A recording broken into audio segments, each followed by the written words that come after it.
نحمده ونستعينه ونستغفره ونؤمن به ونتوكل عليه ونعوذ بالله من شرور انفسنا ومن سيئات اعمالنا من يهده الله فلا مضل له ومن يضلل فلا هادي له واشهد ان لا اله الا الله وحده لا شريك له واشهد ان محمدا عبده ورسوله اما بعد فان خير الحديث كتاب الله وخير الهدي محمد صلى الله عليه وسلم وشر الامور محدثاتها وكل محدثة بدعة وكل بدعة ضلالة وكل ضلالة في النار.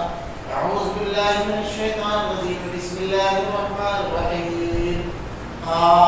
والقرآن المجيد ولعجبوا من جاءهم منذر منهم فقال الكافرون هذا شيء عجيب أإذا متنا وكنا ترابا ذلك لشيء بعيد أرأينا ما تنقص الأرض منهم وعندنا كتاب حفيظ بل كذبوا بالحق لما جاءهم فهم في أمر مريض أفلم ينظروا إلى السماء فوقهم كيف بنيناها وزيناها وما لها من فروج والأرض مددناها وألقينا فيها رواسي وأنبتنا فيها من كل زوج بهيج تبصرة وذكرى لكل عبد منيب ونزلنا من السماء ماء مباركا فأنبتنا به جنات وحب الحصيد والنخل باسقات لها طلع نضيد رزقا للعباد وأحيينا به بلدة ميتا كذلك الخروج كسبت قبلهم قوم نوح وأصحاب الرس وثمود وعاد وفرعون وإخوان لوط وأصحاب الأيكة وقوم تبع كل كذب الرسل فحق وعيد أفعينا بالخلق الأول ولهم في نفس من خلق جديد. قال الله تعالى في القرآن المجيد والفرقان الحميد. أعوذ بالله السميع العليم من الشيطان الرجيم. بسم الله الرحمن الرحيم. وإذا جاءهم أمر من الأمن أو الخوف عذاب به ولو ردوه إلى الرسول أولي الأمر منهم. تمام تعریف اللہ رب العالمین کے لیے جو تمام جہانوں کا ایک تنہا خالق و مالک ہے اور بے شمار درود و سلام اللہ کے آخری نبی حضرت محمد صلی اللہ علیہ وسلم. معزز حاضرین، اللہ رب العالمین کا بڑا فضل و کرم انعام اور احسان رب العالمین نے ہمیں ایک جامع دین عطا فرمایا، ایک ایسی شریعت، ایک ایسی ہدایت کے ضابطے کہ زندگی کا کوئی شعبہ، کوئی مرحلہ ایسا نہیں جہاں ہمیں واضح ہدایت اور واضح رہنمائی موجود ہے. ہم اپنی زندگی کے کسی بھی شعبے سے تعلق رکھتے ہوں، اتنے واضح احکامات موجود ہیں کہ ہمیں کہیں پر تشنگی کا احساس نہیں، اور اسی کے ساتھ ساتھ اگر ان احکامات کے اوپر ہم عمل کریں تو ہماری زندگی جو مسائل سے جوجھتی ہے، پریشانیوں اور تکلیفوں کے ساتھ گزرتی ہے، ان تمام پریشانیوں سے ہم بچ جائیں. کیوں؟ اس لیے کہ جو احکامات بیان کیے گئے ہیں خوبیوں کی آماج کا، اچھائی اور خیر کو حاصل کرنے کے ذرائع، شر، فساد اور نقصان سے بچنے کے ضابطے سب کے سب اس میں عطا کیے ہیں. ان چیزوں کو ہم ہر مقام پر دیکھ سکتے ہیں: عقیدہ، عبادات، گفتگو، معاملات، تجارت، رشتے، ہر مقام پر اگر شریعت کے احکامات کے مطابق، دین کے مطابق اگر ہم اپنے آپ کو ڈھال لیں گے تو ان ہدایات کے مطابق اگر عمل کر لیں گے تو نہ صرف یہ کہ مشکلات اور تکالیف سے بچ جائے بلکہ خیر اور اچھائی تک ہم آسانی سے پہنچ جائیں. خطبہ مسئلہ کے بعد قرآن کریم کی جو ایک آیت میں نے تلاوت کی سورہ نساء کی، اس میں ایک بڑی زبردست چیز کہی گئی جو آج کے موجودہ حالات، خاص طور سے ہمارے ملک کی حالات پر اگر غور کریں تو اس آیت پر عمل نہ کرنے کے واضح نقصانات، اور اگر ہم اس کو اپنے مطابق اپنے عمل میں ڈھال لیں گے تو اس کے فوائد سمجھ میں آئیں گے. اللہ تعالیٰ ارشاد فرماتا ہے: وَإِذَا جَاءَهُمْ أَمْرٌ مِّنَ الْأَمْنِ أَوِ الْخَوْفِ أَذَاعُوا بِهِ وَلَوْ رُدُّوهُ إِلَى الرَّسُولِ وَأُولِي الْأَمْرِ مِنْهُمْ.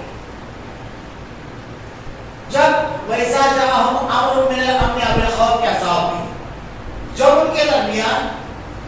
امن اور خوف کی خبر آتی ہے تو وہ اسے لوگوں کے درمیان بیان کرنا شروع کرتے ہیں۔ اللہ تعالیٰ نے ارشاد فرمایا ہے کہ جب تمہارے درمیان کوئی خوف اور امن کی خبر آئے ویسا جاءہم امر من الامن امر خوف رضاؤں کی وَلَوْ رُدُّوهُ إِلَى الرَّسُولِ وَأُولِي الْأَمْرِ مِنْكُمْ، تو اس سے رسول اور تدبر رکھنے والے، حکمت اور علم رکھنے والے، حالات پر موجودہ حالات پر گہری نظر رکھنے والوں تک یہ خبر پہنچاؤ تاکہ اس کے نقصان سے تم بچ سکو۔ اگر اللہ کے نبی صلی اللہ علیہ وسلم کی سیرت طیبہ پڑھیں تو غزوہ احزاب اللہ رب العالمین نے اس کا تذکرہ قرآن کریم کے اندر بھی کیا ہے، اسی کو غزوہ خندق بھی کہا جاتا ہے۔ یہ جو غزوہ ہے یہ حق اور باطل کا آخری سمجھ لیجیے غزوہ تھا۔ اللہ کے نبی صلی اللہ علیہ وسلم نے اس غزوے کے بعد ارشاد فرمایا تھا اب یہ ہم پر چل کر نہیں آئے، اب ہم ان کے اوپر جوابی کارروائی کریں گے اگر انہوں نے کوئی قدم اٹھایا، اور ایسا ہی ہوا۔ غزوہ احزاب کے بعد مشرکین مکہ میں کوئی لشکر نہیں آیا، لیکن اللہ کے نبی صلی اللہ علیہ وسلم اور صحابہ کرام کو اللہ رب العالمین نے اس کے چند سالوں کے بعد 2 سال کے بعد فتح مکہ کا اللہ کے نبی صلی اللہ علیہ وسلم کا غزوہ احزاب کا پس منظر اگر آدمی پڑھے، اتنا بڑا لشکر کبھی مشرکین مکہ نے تیار نہیں کیا۔ آپ مشرکین مکہ اطراف کے سارے قبائل مل کر کے مدینہ کے اوپر ایک ساتھ حملہ آور ہوئے، یہ سب سے بڑا حملہ تھا۔ سیرت نگاروں نے لکھا ہے کہ جتنی تعداد پورے مدینہ کی بستی کی تھی اس سے بڑا لشکر تھا، اور اندر سے منافقین جو حوصلہ توڑ رہے تھے مسلمانوں کا، یہود جو ہمیشہ خیانت کرنے والی قوم ہے، ان سے معاہدہ تھا کہ جب کوئی باہر کا دشمن حملہ آور ہوگا تو ہم مل کر کے شہر کا دفاع کریں گے۔ انہوں نے ساتھ چھوڑ دیا، حالات پر نظر رکھی اپنے ملک کی، انہوں نے عین وقت پر ساتھ چھوڑ دیا، اور خوف کا ایسا عالم تھا کہ صحابہ کرام کہتے ہیں اتنا خوف کا عالم تھا کہ آدمی گھر سے نکلتے ہوئے غیر محفوظ۔ اللہ تعالیٰ نے قرآن کریم میں اس کا جو نقشہ کھینچا ہے وَإِذْ زَاغَتِ الْأَبْصَارُ بَلَغَتِ الْقُلُوبُ الْحَنَاجِرَ وَتَظُنُّونَ بِاللَّهِ الظُّنُونَ، دل حلق میں آ کر اٹک گئے اور تم اللہ کے بارے میں طرح طرح کا گمان کرنے لگے۔ یہ حالات تھے۔ اللہ کے نبی صلی اللہ علیہ وسلم تمام صحابہ کرام کے ساتھ محاذ پر ایک خندق، اور اس خندق کے اس سرے پر اللہ کے نبی اور صحابہ، اور اس سرے پر مشرکین مکہ اور ان کے تمام مددگار، اور مسلمانوں کی خواتین اور بچے ایک قلعہ نما گڑھی تھے، اور ان کی حفاظت کرنے کے لیے سوائے ایک مرد تھے، اور وہ بھی معذور تھے، ان کو عذر تھا، حضرت احسان، کوئی مرد نہیں۔ ہر وقت وہ خدشہ تھا کہ اندر سے اگر یہود نے حملہ کر دیا تو بچے اور خواتین غیر محفوظ، اور اگر باہر سے کچھ ہوا تو معاملہ بڑا خطرناک، صورتحال انتہائی مخدوش، ذرا اپنے غور کریں۔ اللہ کے نبی صلی اللہ علیہ وسلم اور صحابہ کرام منافقین یہ جملے کہتے ہیں کہ کہاں تو اللہ کے نبی نے یہ ارشاد فرمایا تھا کہ کیسے و کسرا کے سلطان بن جاؤ گے، اور کہاں یہ ہے کہ ہم اپنے گھروں سے قضائے حاجت کے لیے اگر نکلنے ہیں تو خوف زدہ ہے کہ کس طرح نکلے اور کیسے واپس لوٹیں گے۔ یہ صورتحال اللہ کے نبی صلی اللہ علیہ وسلم نے اس وقت حضرت سعد رضی اللہ تعالیٰ عنہ کو بھیجا۔ آپ یہودیوں سے بات کرنے کے لیے جب گئے تو اس پورے قصبے کو اگر آدمی پڑھے، نفسیات کی جو جنگ ہوتی ہے، ایسے مرحلے پر جو نفسیاتی طریقہ کار اختیار کیا جاتا ہے، اللہ کے نبی کی سیرت پڑھے، قرآن پڑھے، اللہ کے نبی صلی اللہ علیہ وسلم حضرت معاذ سے کہتے ہیں جاؤ، اور اگر یہود معاہدے پر قائم ہوں گے کہ مسلمانوں کے ساتھ مل کر کے مقابلہ کریں تو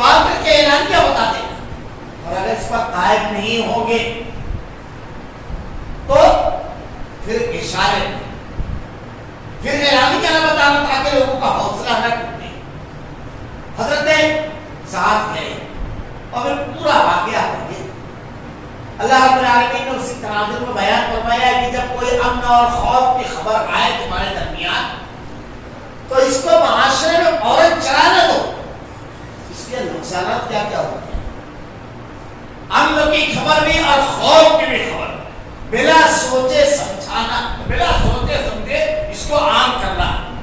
بعض مرتبہ ایسا ہوتا ہے کہ اس کی وجہ سے حوصلہ ٹوٹ جاتا ہے مقابلے کا. بعض مرتبہ ایسا ہوتا ہے قوم منتشر ہو جاتی ہے.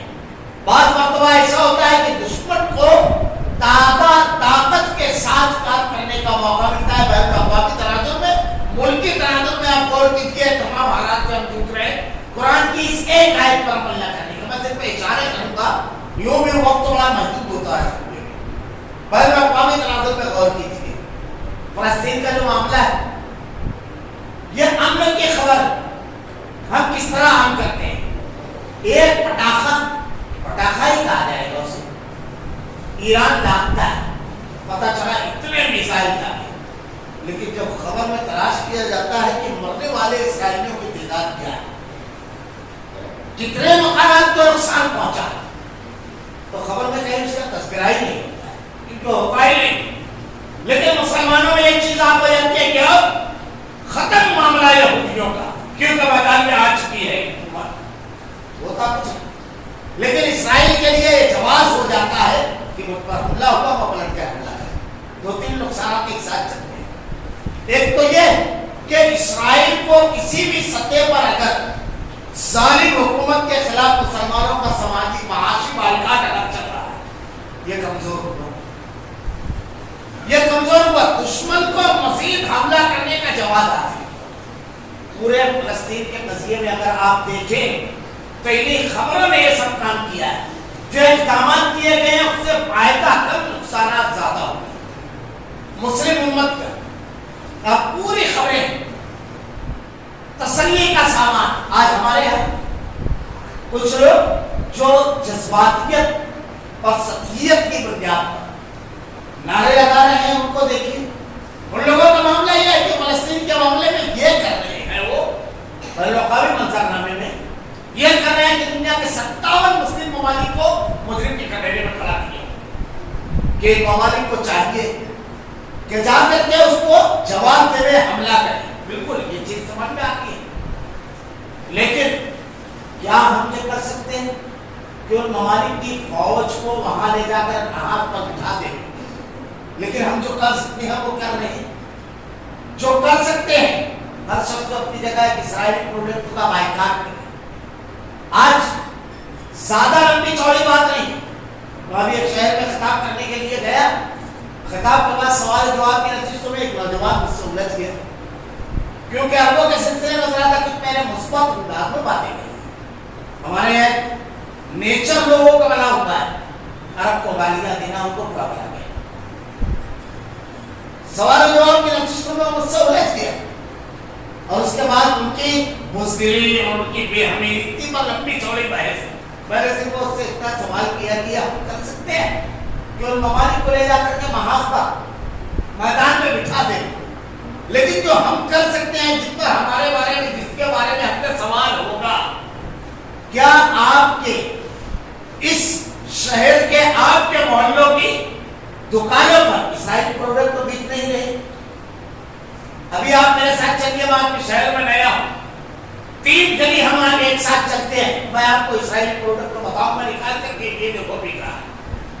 آپ اپنی گلیوں سے اس کا پروڈکٹ نہیں نکال سکتے، اور آپ ان حکومتوں سے یہ امید رکھتے ہیں کہ وہ وہاں جا کر کے ان کو نکالیں.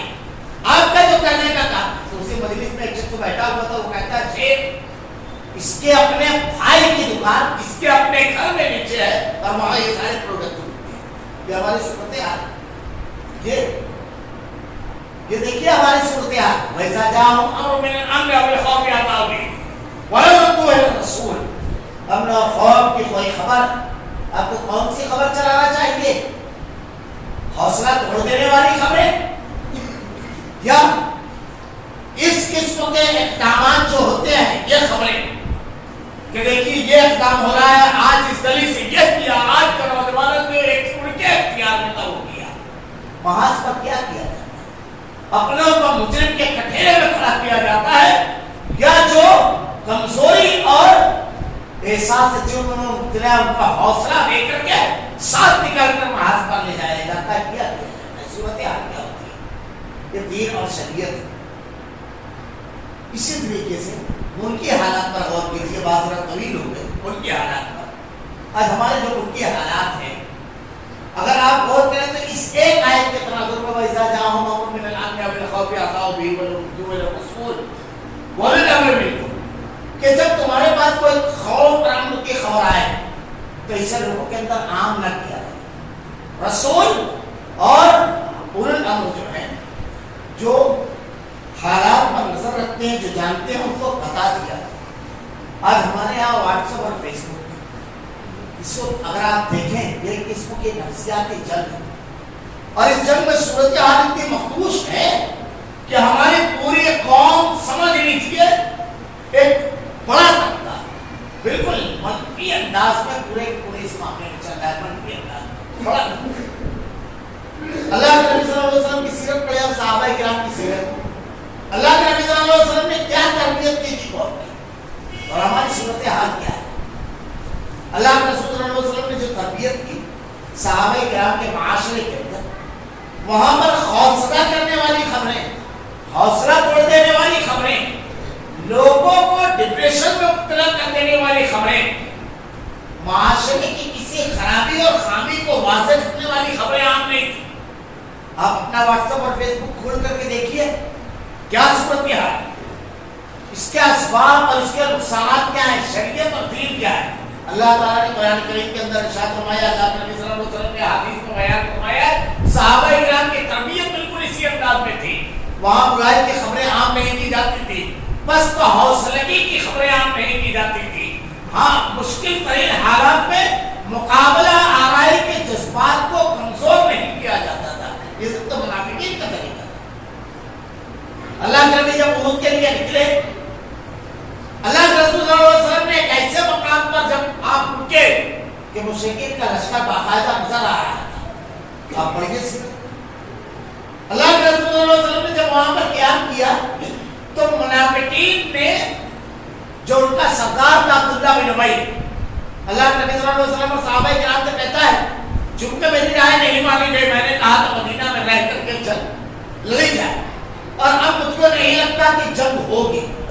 300 ساتھیوں کو لے کر عین محاذ پر بالکل الگ ہو گیا. عین محاذ کے اوپر کیا اثر پڑا اس کا؟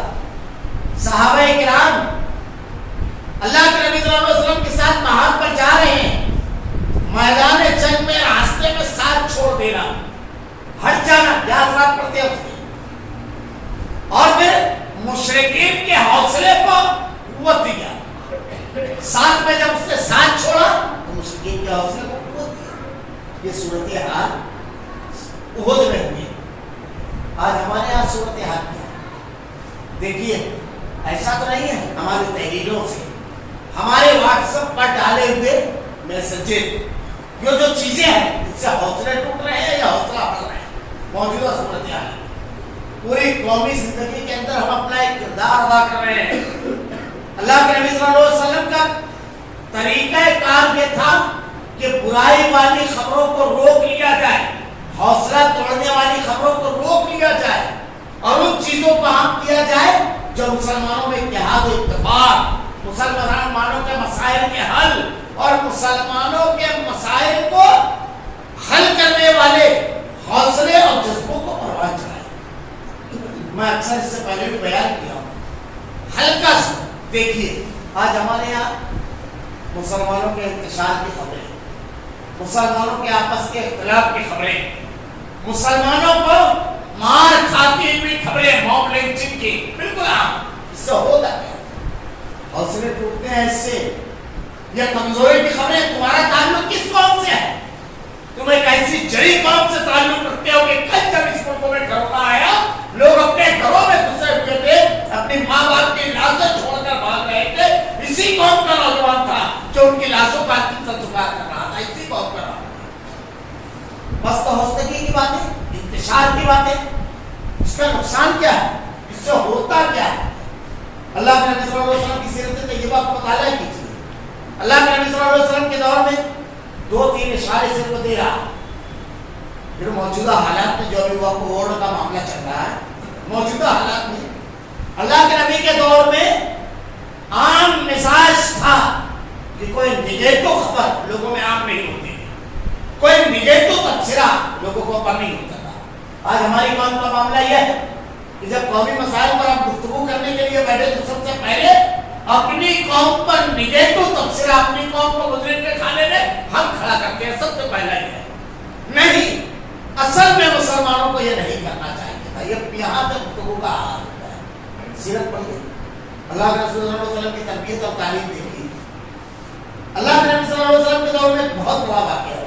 ایک صحابی تھے حضرت حاتم بن ابی بلتہ رضی اللہ عنہ.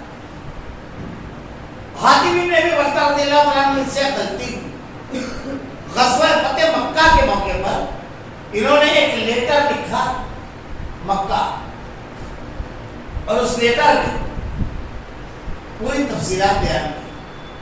اللہ کے نبی صلی اللہ علیہ وسلم فتح مکہ کے موقع پر آپ کی خواہش یہ تھی کہ ٹکراؤ اور جنگنا، لشکر کو دیکھ کر کے اور اس کی ذاتی کو دیکھ کر مشرکین مکہ ہتھیار ڈالتے، اور آپ کی جنگ کو پسند نہیں کرتے تھے ٹکراؤ. اس لیے جب بھی آپ مقابلے پر نکلتے تو آپ اس طرف کا ارادہ ظاہر کرتے جدھر آپ کا جانا نہ ہو. یعنی اگر آپ کو مشرق میں جانا تو مغرب کا ارادہ ظاہر کرتے. اللہ کے نبی صلی اللہ علیہ وسلم نے اس کو خفیہ رکھا. لیکن جب حاتم بن بلتہ رضی اللہ عنہ نے لیٹر لکھا، اللہ کے نبی کو وحی کے ذریعے خبر ہو گئی. اللہ کے نبی صلی اللہ علیہ وسلم نے صحابہ کرام کو حضرت سعد اور حضرت علی رضی اللہ عنہ اور ایک اور تھا، تینوں کو بھیجا کہ جاؤ مقام شوق پر ایک عورت بتر آئے گی، اس کے پاس ایک لیٹر ہے، اس کو لے کر. جب یہ لوگ پہنچے تو اس نے انکار کیا کہ لیٹر نہیں. یہ لوگ اصرار کرتے رہے، وہ انکار کرتی رہی. انہوں نے کہا اللہ کے نبی نے ہم کو خبر دی ہے، اگر تم لیٹر نہیں بتاؤ گی تو سختی کے ساتھ پیش آئے. اس نے لیٹر بتایا. جب لے کر اللہ کے نبی کے پاس آئے تو حضرت عمر رضی اللہ تعالیٰ نے جب دیکھا کہ حاتم بن بلتہ رضی اللہ تعالیٰ کا خط ہے جو مکہ میں خبر دے رہے ہیں کہ اتنا بڑا بڑا لشکر آ رہا ہے، حضرت عمر رضی اللہ تعالیٰ نے کہا اللہ کے نبی اجازت دیجیے. اللہ کے نبی صلی اللہ علیہ وسلم نے کہا نہیں. حضرت حاتم بن ابی بلتہ رضی اللہ تعالیٰ کہتے ہیں اللہ کے نبی میرے معاملے میں اجرت نہ کیجیے، جلدی نہ کیجیے. معاملہ صرف اتنا ہے کہ ہر کسی کا قبیلہ ہے وہاں پر، میرا کوئی قبیلہ نہیں. میں قریش کے ساتھ لگا ہوا ہوں، میرا اکیلا کھانا ہے. میں نے یہ سوچا کہ لوگوں کی ہمدردی حاصل کر لوں تاکہ میرے گھرانے کو نقصان نہ پہنچے، اور اتنا بڑا نقصان ہو جائے گا اس کا آپ کو اندازہ نہیں. اللہ کے نبی صلی اللہ علیہ وسلم نے ارشاد فرمایا ایک جملہ چھوڑ دیں. یہ بدر کے شہداء میں سے غزوہ بدر میں جو لوگ شریک ہوئے تھے ان کی قربانیاں کیا تھیں. میں اکثر کہتا ہوں غزوہ بدر اس زمین کی پیٹھ پر سب سے حسین معرکہ تھا، اس لیے کہ اس غزوے میں آدمی اپنے خون کے مقابل تلوار لے کر کھڑا تھا، باپ کے مقابل بیٹا، بھائی کے مقابل بھائی، چچا کے مقابل بھتیجا، ماموں کے مقابل بھانجا. اور تلواریں چلانے میں صحابہ کرام نے ہاتھوں کو روکا ہے. تو آپ نے ارشاد فرمایا بدر کے شرکا میں سے. اللہ کے نبی نے بدر کے شرکا کے بارے میں ارشاد فرمایا، اللہ نے آسمان سے ارشاد فرمایا سب کے سب جنتی، ان کے کسی عمل پر کوئی گرفت نہیں. اس لیے کہ آخری امتحان جو ہو، یہ آخری امتحان ہے کہ آدمی اپنے بیٹے کے سامنے تلوار لے کر کھڑا ہو جائے، باپ کے سامنے تلوار لے کر کھڑا ہو جائے، رشتے چچا، بھانجے، بھتیجے، ماموں سب کے سامنے تلوار لے کر کھڑا ہو جائے. یہ آخری مرحلہ ہے، اس کے آگے اب کوئی مرحلہ نہیں آ سکتا. اس لیے سب سے عظیم معرکہ ہے تاریخ کو. اللہ کے نبی نے کہا انہیں چھوڑ دیا بدر کے شہداء میں سے. حضرت حاتم بن ابی بلتہ رضی اللہ تعالیٰ عنہ کو پوری تاریخ پتہ ہے.